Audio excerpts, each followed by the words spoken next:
Hi, ఇప్పుడు నేను మీకు చూపిస్తుంది శనగపిండి ఉంటలు. వీటిని శనగపిండి బజ్జీ అని కూడా అంటారు. స్ట్రీట్ స్టైల్లో ఎలా చేసుకోవాలో ఒకసారి చూద్దాం. దీనికి కావాల్సినవి సన్నగా తరిగి పెట్టుకున్న ఉల్లిపాయలు, పచ్చిమిర్చి, కరివేపాకు, కొత్తిమీర, కొంచెం బేకింగ్ సోడా, వంట సోడా అంటారు కదా అది, తగినంత ఉప్పు, శనగపిండి, ఒకవేళ ఇంట్లో ఉంటే కలుపుదాం, కొంచెం దోసపిండి. ఎలా చేసుకోవాలో చూద్దాం. అలా నేను చూపించినట్లుగా సన్నగా తరిగి పెట్టుకోవాలి.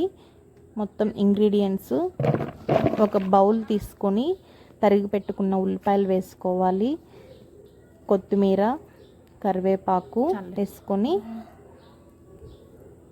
నేనైతే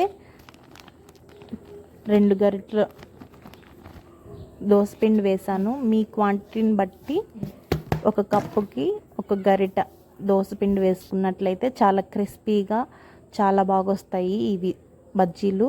ఒకసారి అలా చేసి చూడండి. తరిగి పెట్టుకున్న పచ్చిమిర్చి, శనగపిండి, తగినంత ఉప్పు, బేకింగ్ సోడా, చిటికెడు బేకింగ్ సోడా. మరీ ఎక్కువ కూడా వేసుకోకూడదు, హెల్త్కు కూడా మంచిది కాదు బేకింగ్ సోడా ఎక్కువ యూస్ చేయడం వల్ల. అలా మొత్తం వేసేసుకున్న తర్వాత ఉల్లిపాయల ముక్కలు మొత్తం కలిసేలా పిండి బాగా కలుపుకోవాలి. కలుపుకున్న తర్వాత మిగిలిన పిండిలో వాటర్ తగినన్ని పోసుకోవాలి. తగినన్ని అంటే బ్యాటర్ నేను చూపించిన విధంగా రావాలి. మరీ లూజ్గా కాకుండా మనం బజ్జీ కానీ ఉంటలు కానీ వేసుకోవడానికి వీలైనట్లుగా వచ్చేంత వరకు పిండి బాగా కలుపుకొని పక్కన పెట్టుకోవాలి.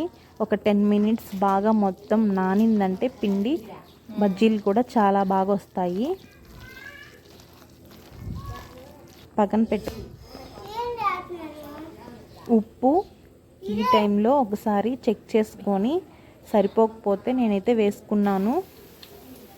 మొత్తం కలుపుకున్న తర్వాత కడాయిలో ఆయిల్ తీసుకొని బాగా కొంచెం ఆయిల్ హీట్ అయిన తర్వాత చూసారా, నేను చూపించినట్లుగా బ్యాటర్ చేసుకున్న తర్వాత అలా బజ్జీలుగా మీకు నచ్చిన షేప్లో వేసుకోవచ్చు. ఇవేమి పర్ఫెక్ట్గా రావాలి అనేం లేదు. టేస్ట్ అయితే చాలా బాగుంటుంది. ఒకసారి ట్రై చేయండి.